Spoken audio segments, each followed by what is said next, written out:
మంత్రి పొన్నం ప్రభాకర్ మాట్లాడుతున్నారు. గాంధీ భవన్ నుంచి లైవ్ చూద్దాం.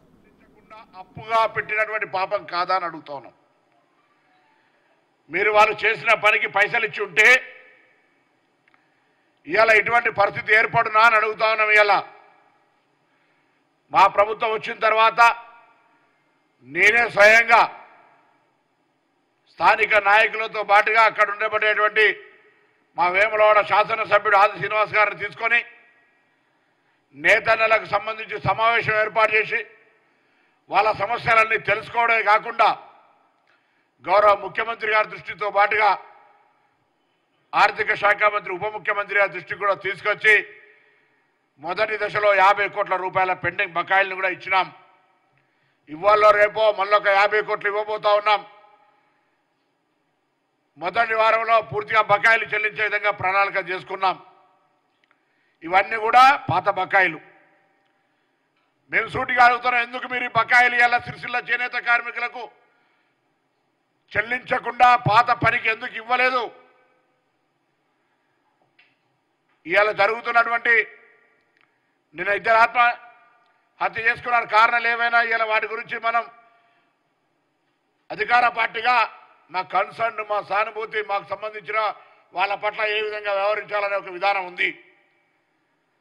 ప్రతిపక్షంలో మీరు నేను కేటీఆర్ గారికి యాడ్ చేస్తా ఉన్నా, 2009-14 నేను అధికారంలో ఉన్న ప్రతిపక్ష శాసనసభ్యుడి ఆత్మహత్యలు వద్దు, బతకడమే ముద్దరు ర్యాలీ తీసినటువంటి మాటను ఇలా జ్ఞాపకం చేస్తా ఉన్నా. మీరు ధైర్యం ఇవ్వాల్సింది పోయి కార్మికులను అధైర్యపడే విధంగా రాజకీయ లబ్ధి కొరకు ఈరోజు ఆ చావులు ఉపయోగించుకుంటా ఉన్నారే, ఇది మంచిదా అని అడుగుతాను.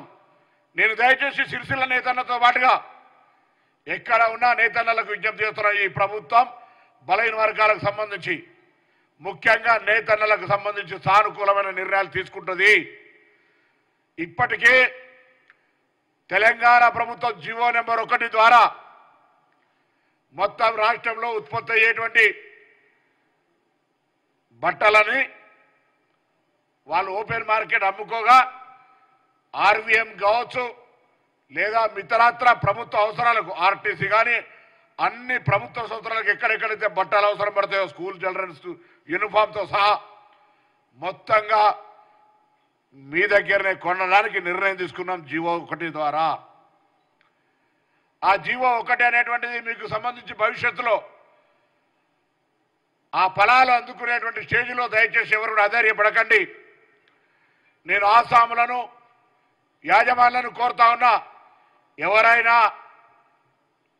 ఆర్థికంగా ఇబ్బంది ఉంటే, ఆరోగ్యపరంగా ఇబ్బంది కలిగితే వాళ్ళని అన్ని రకాలుగా ఆదుకోండి. మీకు ప్రభుత్వం అండగా ఉంది. వాళ్ళకు కూడా కోరుతా ఉన్నా, మీకు ఎక్కడైనా నేరుగా అటువంటి తీవ్రమైన కష్టం వస్తే యాజమాన్యం సహకరించకపోతే, ప్రభుత్వ పరంగా అక్కడటువంటి వాళ్ళు సహకరించకపోతే మీ బిడ్డను నేతన్న గీతన్న వేరు కాదనేటువంటి వర్గం నుంచి వచ్చినటువంటి వ్యక్తిని తప్పకుండా మీ అందరికీ అండగా ఉంటామనే మాట మనం చేస్తున్నా. దీని మీద ఇలా కావాల్సుకుని రాజకీయం చేస్తున్న వ్యక్తులకు చెప్తా ఉన్నా, మీకు చేతనైతే ఆ వర్గాల నుంచి ఉన్నటువంటి అనేక మంది నాయకులు అక్కడ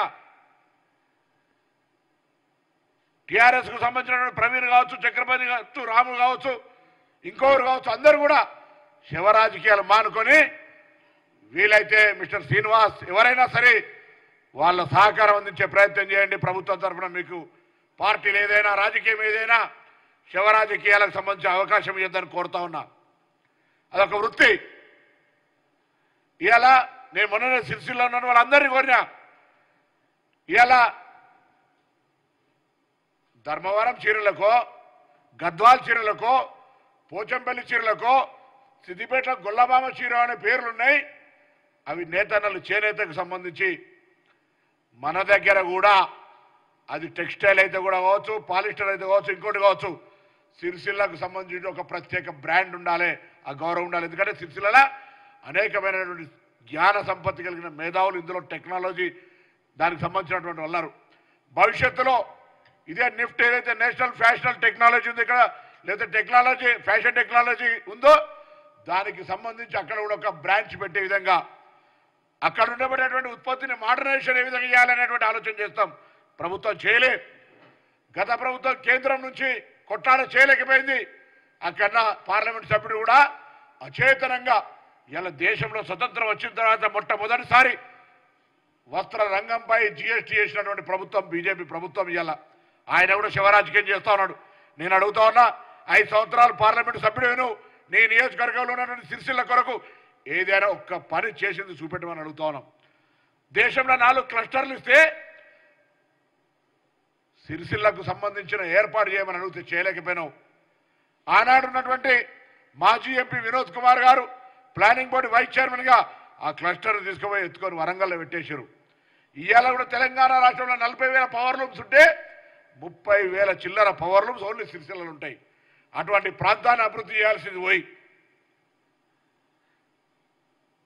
ఇవాళ అన్యాయం చేసింది మీరు కాదా అని అడుగుతున్నాం. ఒక పక్క భారతీయ జనతా పార్టీ కేంద్రంలో అధికారంలో ఉండి, ఒక పక్క రాష్ట్రంలో టీఆర్ఎస్ పార్టీ అధికారంలో ఉండి సిరిసిల్ల వస్త్ర ప్రపంచం ఆ పరిశ్రమ సంక్షోభంలో రావడానికి మీరు కారణమా, అధికారంలో 4 నెలలు అయినటువంటి మేం కారణమా? ఒక్కసారి ప్రతి ఒక్కరు ఆలోచన చేయమని చెప్పి కోరుతున్నాం. మేము భరోసా ఇస్తా ఉన్నాం. బలైన వర్గాల శాఖ మంత్రిగా నేతన్నలకు దయచేసి ధైర్యంగా ఉండండి. మా ముఖ్యమంత్రి రేవంత్ రెడ్డి గారు, ప్రభుత్వము, కేబినెట్, శాసనసభ్యులు మీకు అండగా నిలుచుంటుంది. మీ ఉత్పత్తులు కొనుగోలు చేస్తుంది. మీరు ఉత్పత్తి చేసడానికి అనేకమైనటువంటి ఆర్డర్లను ఇవ్వమని సంబంధిత శాఖ అధికారులకు ఇప్పటికీ ఆదేశించడం, చీఫ్ సెక్రటరీ గారు కూడా చెప్పిన అన్ని రకాల చర్యలు తీసుకుంటా ఉన్నాం. దయచేసి చావు శరణ్యం కాదు, మరణం అంతిమం కాదు. పోరాడదాం. ఒకవేళ మీకు అన్యాయం అనిపిస్తే నేరుగా మా దగ్గర పోరాడదాం. రండి, నా దగ్గరనే పోరాడండి, కొట్లాడండి నాతోటే. కానీ ఈ శివరాజకీయాలు చేసినటువంటి ఉత్సల పెడతాని నేను అదేవిధంగా జిల్లా కలెక్టర్ గారిని కూడా విజ్ఞప్తి చేస్తా ఉన్నా. చావులకు సంబంధించినటువంటి అసలు కారణాలను వెతుకొని అటువంటి భవిష్యత్తులో జరగకుండా అన్ని రకాల చర్యలు తీసుకోవాలని ఈ సందర్భంగా రాష్ట్ర ప్రభుత్వాన్ని, చీఫ్ సెక్రటరీ గారిని కోరుతా ఉన్నాం. ఇవాళ ఇటువంటి జరగడానికి వీల్లేదు. మా ప్రభుత్వం వచ్చినాక ఇంకా అసలు జరగడానికి వీలే లేదు. నేను ప్రత్యేకించి మెక్మా అధికారిని కూడా కోరినాం. గతంలో రాజశేఖర రెడ్డి గారు ముఖ్యమంత్రిగా ఉన్నప్పుడు 2004లో అధికారంలోకి వచ్చినాక అందరికీ మహిళా సంఘాలకు లోన్లు 2 లక్షలు 3 లక్షలు ఇస్తే వాళ్ళకి ఆనాడే ఆర్థికంగా ఎదగడానికి చిన్న చిన్న వ్యవస్థను పెట్టుకోవడానికి పబ్లిక్ గార్డెన్లో పిలిచి 10 లక్షల రూపాయలు లోన్లు ఇచ్చినటువంటి పరిస్థితి. ఇవాళ వాళ్ళందరూ కూడా చాలా రకాలుగా ఆర్థికంగా మహిళలు కూడా చేతి వృత్తులు చేసుకోనో, స్వయం సంపాదన చేసుకోనో, కుటుంబానికి ఆసరగా నిలుచుకోవడానికి పనిచేసే విధంగా పనిచేస్తాం.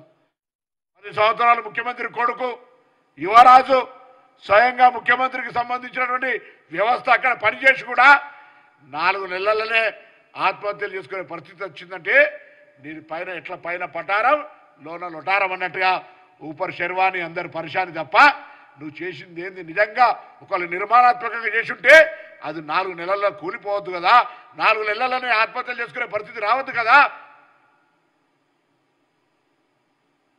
నేను వాళ్ళందరికీ అదే కోరుతా ఉన్న నేతన్నలకు. గతంలో నేను పార్లమెంటు సభ్యుడిగా ఉన్నాడు, అప్గ్రేడేషన్ చేసినాం.